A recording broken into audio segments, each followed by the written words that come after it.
Shalom, shalom, balandia émission La Spiritualité. Émission où c'est la cabine en plus na makampo etali spiritualité. Lelo na plateau na biso to yambi évangéliste Jean Mabakulu oyo ako décortiquer biso sujet mokola lelo o eza intitulé Les faux prophètes dans les seigneurs. Shalom évangéliste.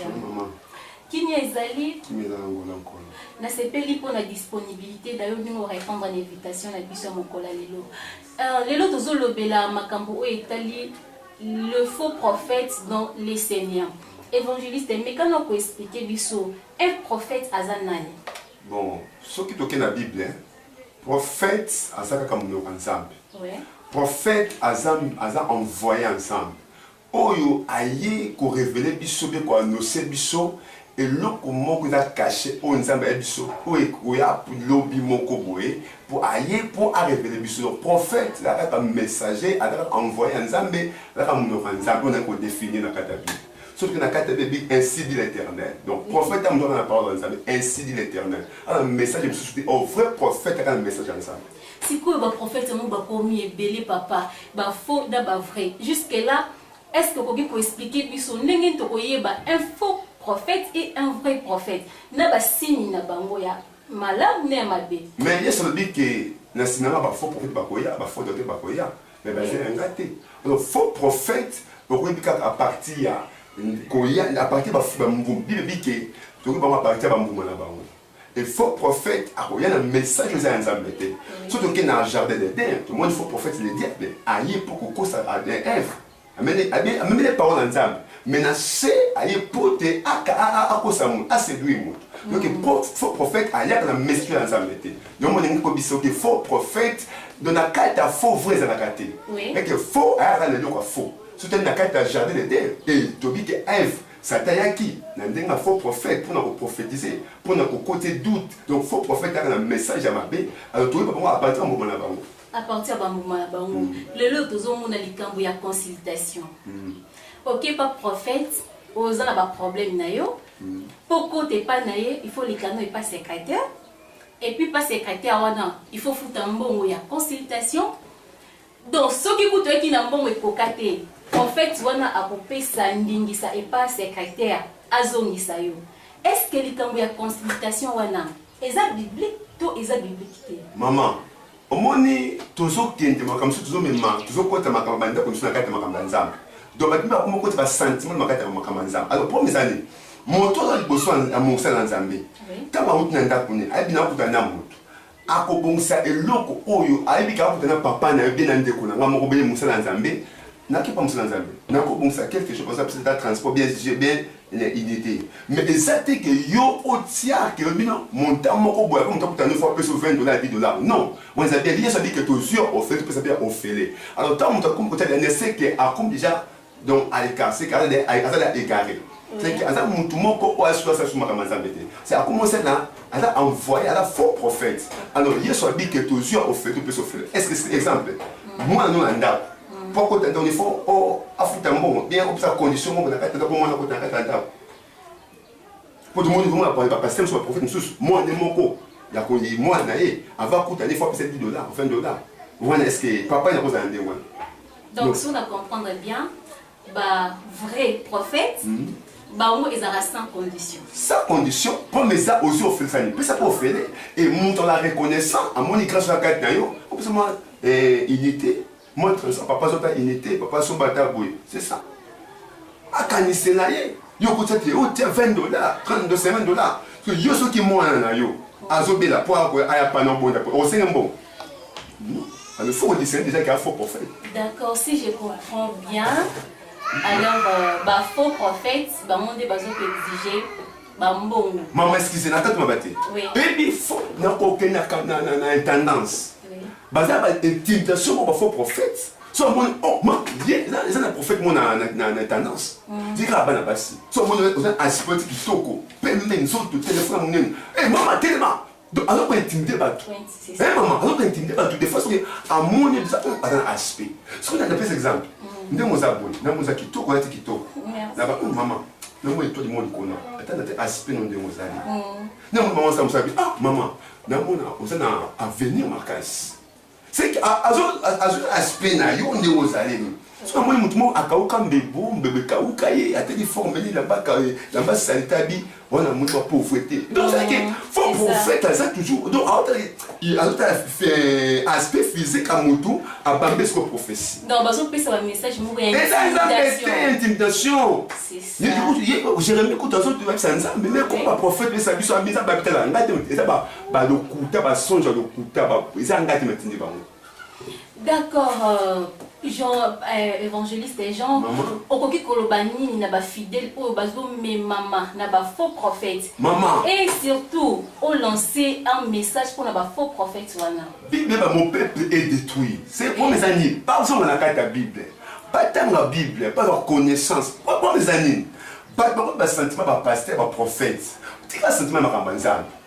Pasteur on peut faire azui appel de panzambi. Et ça y était. Oh, bah fidèle wana, oh, bah ok, c'est pas tika. Parce que, bah déjà, dans sa malédiction, bah dans sa kanda nzambe. Faut pas tika pour que nous bah se confier dans nzambe.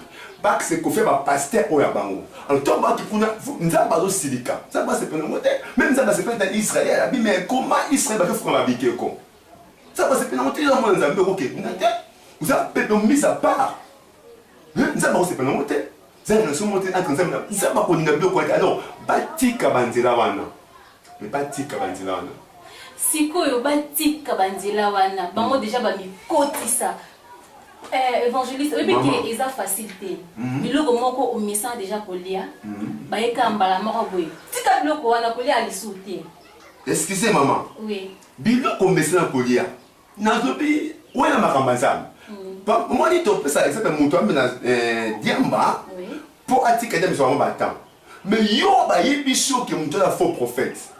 Nzamba c'est qui elle c'est Adam. Bon mais ka ko toucher nzetote. Le jour où on met, c'est averti déjà mutu. Yo ba averti que mutu za ndoki. Ce yo sani. Ba dans ba déjà, aussi la conscience. On voit conscience des hommes là que mutu dans ma vie, il faut ça. Au fatika, le son ba sentiment que moi c'est le rebond dans Nzamba. Nzamba ko bimisa yo. Bien pour comme ça Nzamba mo za banga kanza mo partager. Après, à côté de retraite, à côté de des fois, qui est au Bimanakata. D'accord, dans aucun dépôt de chiter une émission à Bisso. Prophète. Évangéliste, maman. Évangéliste. Vraiment, ma prophète et côté linga déjà. Supporter Ngaka. Mais tu peux nous prophète jamais. Ah, ça va. D'accord, évangéliste, dans aucun dépôt de chiter une émission à Bisso. Message ni au coquille qu'on lancer na ba faux prophète wana. Maman, d'abord, bateau qui va tika. Bateau dans le cadre déjà, faux prophète, on a pas bima. Ba sentiment ba bima, on kufa. Li fait les alliés, enfer les alliés, ba bima. Alors pour faux prophète, on a dit ça va pour faux prophète, non, parce que dans mon canal Zambie.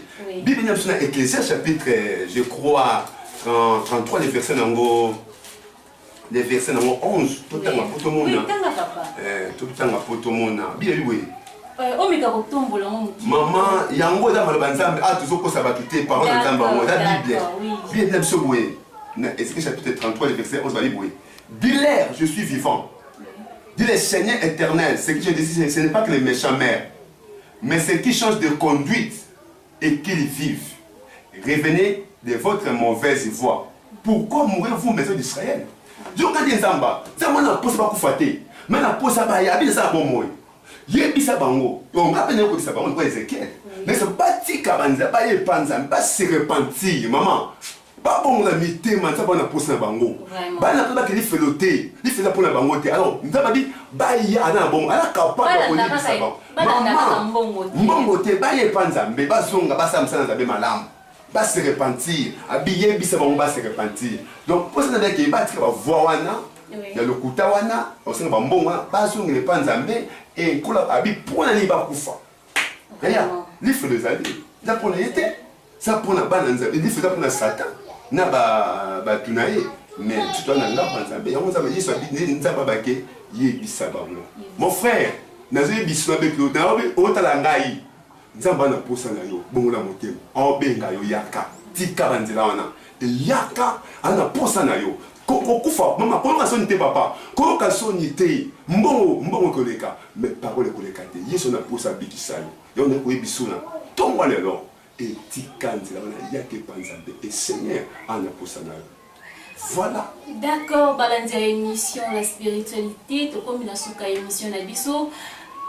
Évangéliste Jean, est-ce que vous pouvez copier sa numéro et un téléphone pour la balandi au bazan à poster à contacter yo? Est-ce que c'est possible pour que nous payer ça numéro? Merci maman. Oui. Pour mes amis, même nous allons.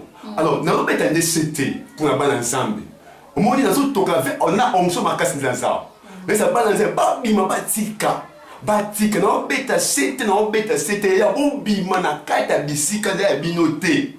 Alors pour mes amis, on a des amis, ça faut pour nous résoudre le problème de l'homme dans mais en sérieux, non plus numéro on a ils allaient plus 230 243 90 511 54 93 numéro on a voilà. Plus 243 90 511 54 93. Merci. En tout cas, moi merci. Moi monsieur Foué parce que pas dans de connaissance, moi je vais la bosoto, la bosoto. En tout cas, merci vraiment en tout cas. Non, mais c'était pour la balance zambé. Même le kata bosoto, la kata bosoto. Babi, non, beta c'était ya, non, beta c'était maman. Ozo kanga ndeko, moi ozo kanga frère, papa ozo kanga tika bima na kata bosoto wana ya. Li faisait pour na ote bima, luka musana nzambo ana nguya banga nzambe et kende sola na ye akokoto akobonda po nzambo sa la grâce. Na beti c'était le lo bima ya bima. Yesu akozonga maman. Ozaki message ya ko sa bana nzambe, ya ko avertir, ne ko avertir yo. Bima bima. Ndenge tout ça ko sa bana nzambe bo solo et ba bima na kati na ba bisika bazali.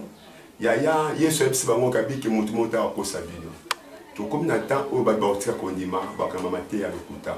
Peme ba ko ba miracle ba ko ba produit jande na ndemeza nzambe te. Le beta c'était bana nzambe bo bima bisika wana. Bo bima na basalite wana enzambe ana posa oza ngulu te batusu baza ba otuni otondi te azaka adondi mana ya nzambe ayebisinga na koyebiso bima na bisika wana bima na kati na salite bima na kati na bisika ovandi et Seigneur ana posa a changer identité na yo. C'est un message qu'on a obéi pour la bande, on a obéi à beau bima na bisika na. Tu peux pas prophète de tika ko bandale le okim. Et ça me soko mo na ko kama motema na yo te fongwa motema. Ne ko tika banzela wana. Tika andona si ko ça va dans Zambie que Seigneur a pambola bino.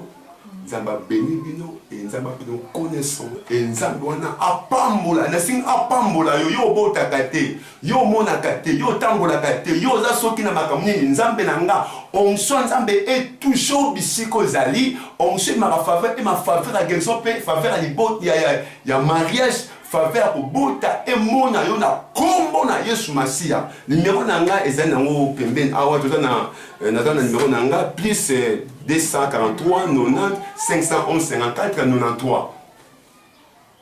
Encore. Plus 243 90 511 54 93. Numéro number 1. On sait na copie ça pour la banzambe bobima et bokanga nzamba solo on a besoin de bima parce que bito comme na terre mabe tout na taille noé na lot ba bokotika kuna bobima na kata mabe bobima ya zamba na pose na bino bobima na kata bisika bokoti wana yo pe prophète bima yo pe moi bima numéro nanga ezali plus 243 90 511 54 93. Na pesi bambote mingi papa nanga molimo le révérend Eric Asana papa nzamba pambola yo na pesi bana kisesu nyoso mbote nzamba pambola bino pe na pesi mopanzi nanga pe mbote kola pambola pe bana so la gloire c'est les sali et kolo apambola biso nzambe vraiment azana biso to kutana soki kola lingi. Comme la souka émission la biso la spiritualité, merci na balandi nyonso bolanda ki biso. Un grand merci na équipe technique nyonso oyo assisté biso na émission oyo. Wana na moni les coordonnateurs Louison Moutanda et la caméra woman Myriel Baka. Quant à moi je vous dis bye bye.